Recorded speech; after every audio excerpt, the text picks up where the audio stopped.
Hello everyone, Captain Phil here. Today I want to talk to you about the Iron Butt Association. For those of you that have never heard of the Iron Butt Association, it is for the extreme motorcycle riders that enjoy long distance rides. And when I say long distance, the minimum qualifying ride is what is called a Saddle Sore 1000.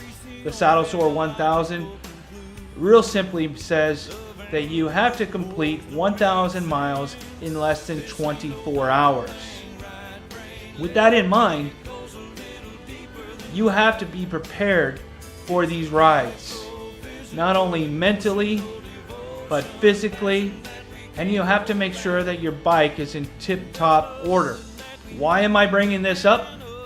Because last year I completed the Saddle Sore 1000 with a group of riders out of Las Vegas, Nevada. When we first thought about doing it, I was a little sketchy about it. Wasn't sure I was going to be able to do it. And we weren't sure how many people were actually going to show up. Because we have a large riding group and we opened it for anyone that was interested in doing it. That in mind, we set the date, we set the time, and we showed up. To our surprise, we had 19 members show up wanting to participate in this Saddle Sore 1000. We got together right around 3:30 in the morning, said our hellos, good mornings, drank our coffee, and then got together for a quick briefing. It's always important to have those briefings when you're going to be doing a large group ride. When you're just out there riding by yourself or just with a couple friends, it's not as important. But when you're doing a large group ride, you need to make sure everybody knows what is expected during the ride.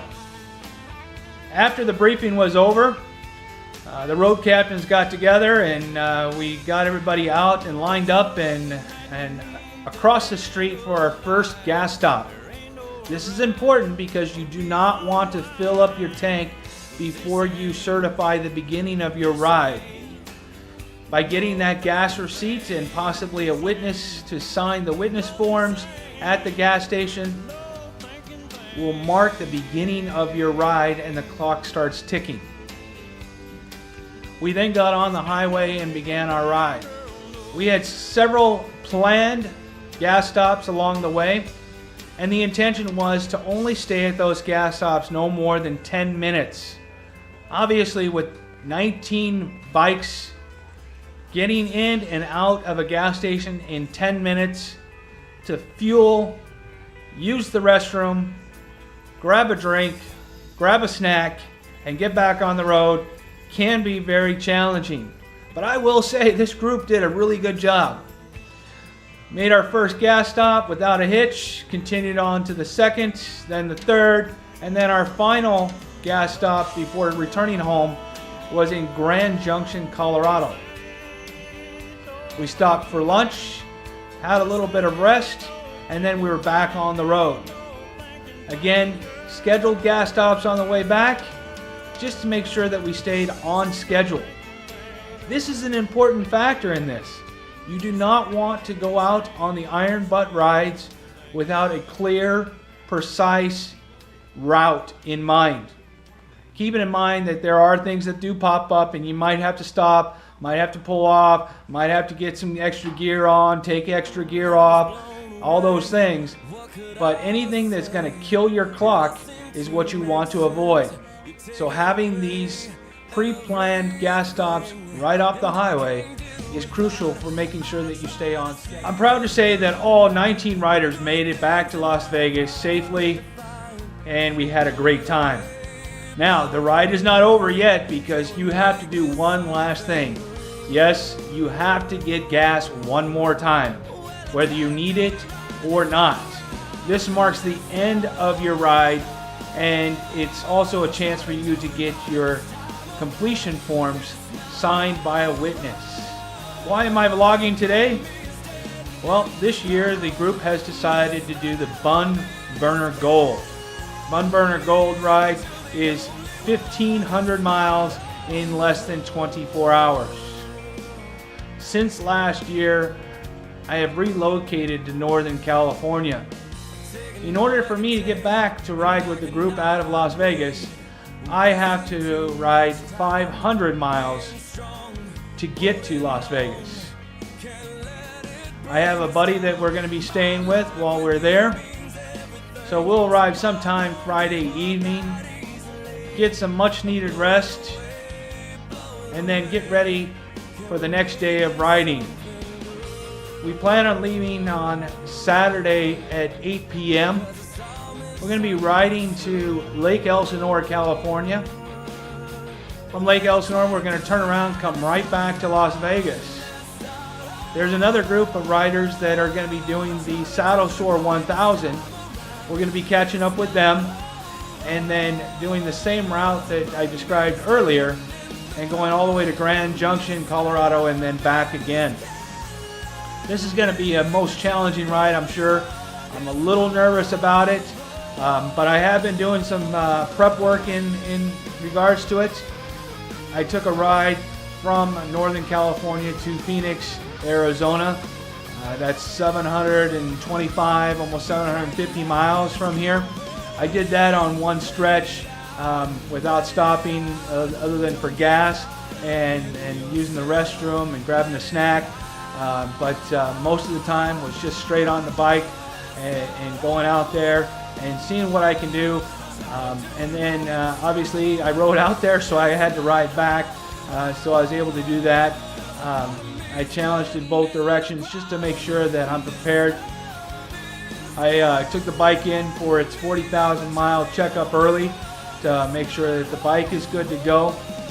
I got an air pad for the saddle that I intend to use. I've tried it out a couple times already on other rides. I'm going to try it again this weekend before we leave this coming Friday and see how it's working. If I don't like it, then I won't use it. But it's so important to be prepared. How do you prepare for these rides? You know, it's going to vary from person to person, rider to rider. But you know, depending on the bike you have and how much room you have to take things with you.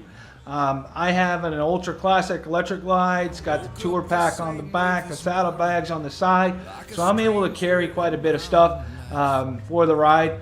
Obviously, you need the basic essentials. You know, you never know what kind of weather you're going to get, so you carry your rain gear with you at all times. It's in the bike all year. I don't ever take it out.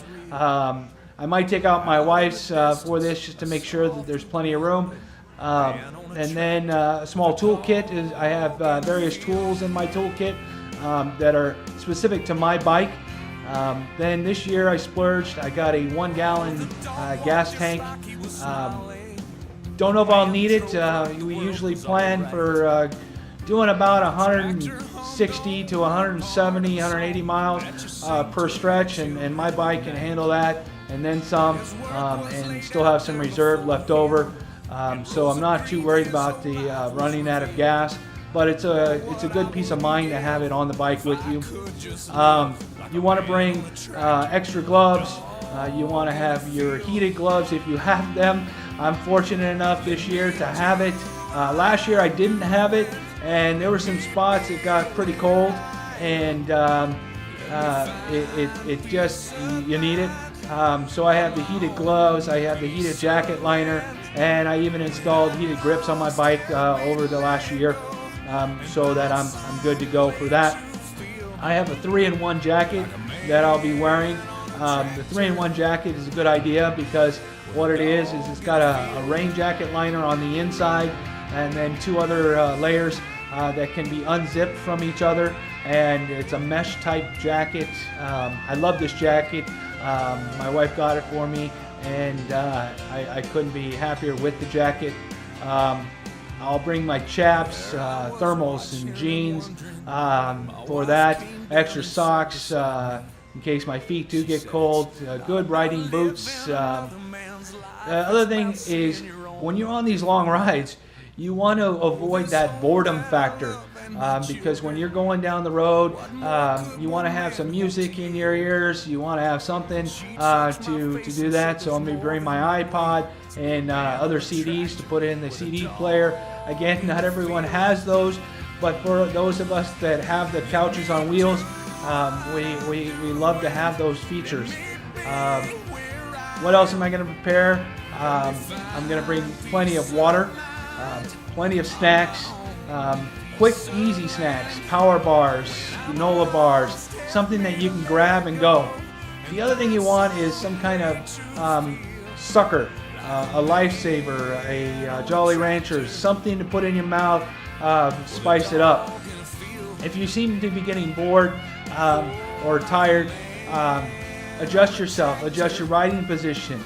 But the most important thing is if you're starting to feel some fatigue set in, it's okay to pull over and get off the bike and do some jumping jacks, walk around, take a rest for 5-10 minutes, whatever it is that you need, because the ultimate thing is you want to finish, and you want to finish safely. But if you don't finish, you've got to know that that's what it is. You can't push your body more than it will take. And for me this year with the 1500, if I don't finish, I don't finish. I plan to finish. I have a large group of friends that I think we'll all push each other to go ahead and finish. But it is important that you have that contingency and you know that if you don't finish, it's okay. It's just getting out there and trying to do it. So I'm going to be taking the camera with me and seeing what I can document. I've still got to get some setups done. I'm hoping that comes before we go.